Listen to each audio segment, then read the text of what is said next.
కొంతమంది పాకిస్తాన్ మాజీ క్రికెటర్లు సోషల్ మీడియాలో తన పేరును వాడుకుంటున్నారని టీమిండియా మాజీ ఆల్రౌండర్ ఇర్ఫాన్ పఠాన్ ఆగ్రహం వ్యక్తం చేశారు.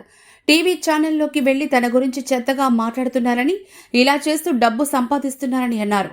పాకిస్తాన్ మాజీ క్రికెటర్లు నా పేరు ఉపయోగించి చాలా షోస్ చేస్తున్నారని, నా పేరు వాడుకుని డబ్బు సంపాదిస్తున్నారు. దాంతో వారంతా కుటుంబాలను పోషించుకుంటున్నారని తెలిపారు ఇర్ఫాన్. అందుకు తాను సంతోషంగానే ఉన్నానన్నారు. టీమిండియా ఆడనప్పుడు ఇతర జట్ల ఫలితాల గురించి తాము పట్టించుకోమన్నారు.